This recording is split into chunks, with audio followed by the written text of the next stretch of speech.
పూర్వం కోడా నదీ తీరాన ఒక అరణ్యానికి సమీపంగా ముగ్గురు అన్నదమ్ములు ఒక కుటీరంలో నివసిస్తూ ఉండేవారు. వారు గర్భదరిద్రులు.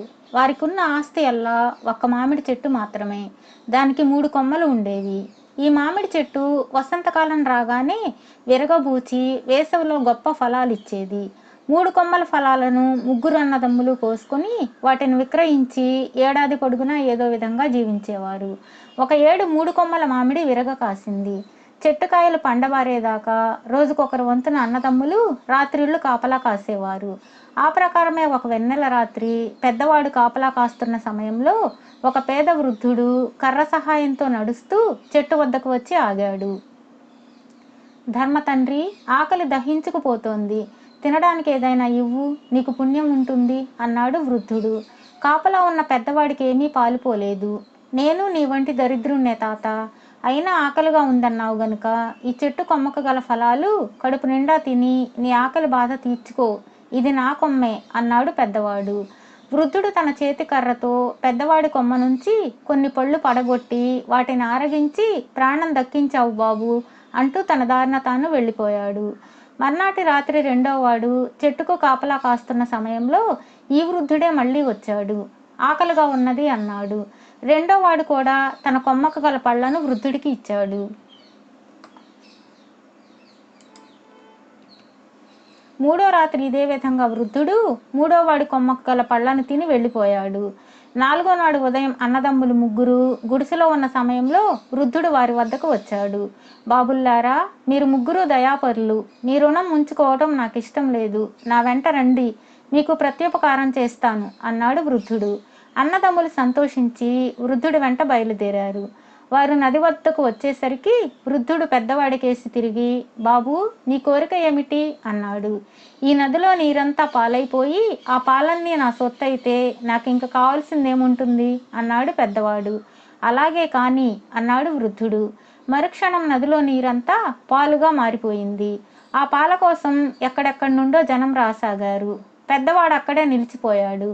మిగిలిన 2 అన్నదమ్ములతో వృద్ధుడు అరణ్యం వైపు వెళ్ళాడు. అరణ్య మధ్యానికి వచ్చాక వృద్ధుడు రెండో వాడితో, బాబు, నీ కోరిక ఏమిటి అన్నాడు. ఈ అడవి ఉన్న మేర సుక్షేత్రమైన పొలాలైపోయి అవి నావి అయితే నాకింకేం కావాలి అన్నాడు రెండోవాడు. అలాగే కాని అన్నాడు వృద్ధుడు. మరుక్షణం అరణ్యం మాయమైంది. కనుచూపు మేర పచ్చని పైరు గల పొలాలు మాత్రమే ఉన్నాయి. రెండోవాడు అక్కడే నిలిచిపోయాడు. మూడో వాడిని వెంటబెట్టుకుని అరణ్య ప్రాంతం దాటి కొంత దూరం వెళ్ళాడు వృద్ధుడు. తరువాత, బాబు, నీ కోరిక ఏమిటి అని అడిగాడు. నాకు నీతిమంతురాలైన భార్య కావాలి అన్నాడు మూడోవాడు. అయితే నా వెంటరా అంటూ వృద్ధుడు దారి తీశాడు.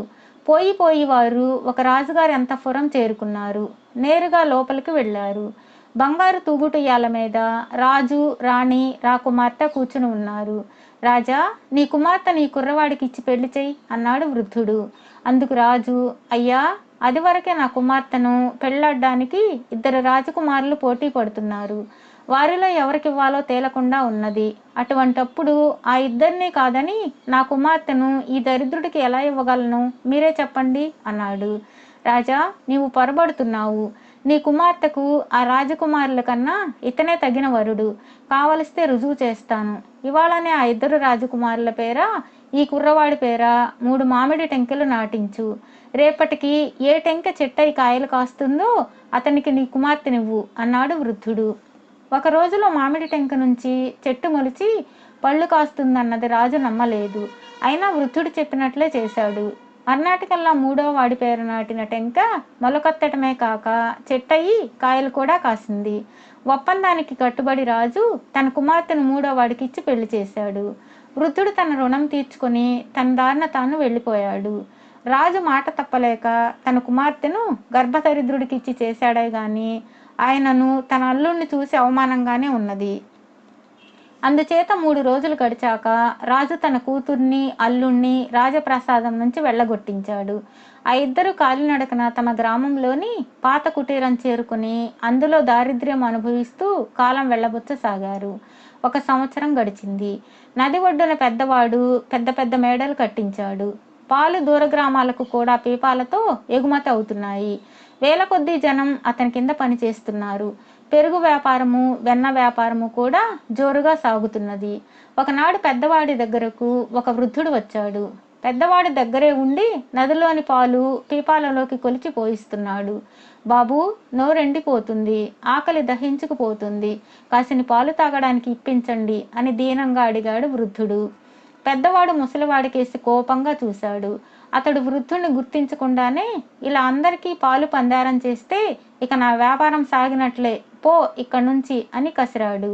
మరుక్షణం నదిలో పాలు నీరైపోయింది. అక్కడ వెలిసిన మేడలు, మిద్దెలు అదృశ్యమైపోయాయి. మర్నాడు రెండో వాడు తన పొలాలలో ధాన్యం నూర్పిళ్లు చేయిస్తున్నాడు. పెద్ద ధాన్యపు రాశి కొండ ఎత్తున ఉన్నది. వృద్ధుడు రెండో వాడిని సమీపించి, బాబు, ముసలివాణ్ణి ఇంత గంజి కాచుకుని తాగుతాను, ధర్మప్రభువులు కాసిని ధాన్యం ఇప్పించండి అని అడిగాడు. రెండో వాడు వృద్ధుణ్ణి గుర్తించలేదు. పోయి ఎక్కడన్నా కష్టపడి పని చేసుకోక ముష్టికి వచ్చావా? ధాన్యం తేరగా వచ్చిందనుకున్నావా? పద పద అని కేకలేశాడు రెండోవాడు. మరుక్షణం పొలాలు కూడా మాయమైపోయాయి. ధాన్యపు రాశి, గడ్డివాములు అదృశ్యమైపోయాయి. చుట్టూ దట్టమైన అడవి మాత్రమే ఉన్నది. మూడోవాడు గుడిసె వద్దకు వచ్చాడు వృద్ధుడు. బాబు, అతిథిని పిడికడ అన్నం పెట్టించండి అన్నాడు. మూడోవాడు గాని వాడి భార్య అయిన రాజకుమార్తె గాని వృద్ధుణ్ణి గుర్తించలేదు. లోపలికి రా తాత, కానీ నీకేం పెట్టగలం? కుండలో ఇంత గంజి ఉంది, మాతో పాటే నువ్వు కూడా అదే తాగుదువు గానిరా అన్నారు వాళ్ళు. ముగ్గురు భోజనానికి కూర్చున్నారు. మూడోవాడి భార్య గంజి కుండ తెచ్చి మధ్య పెట్టి మూత తీసింది.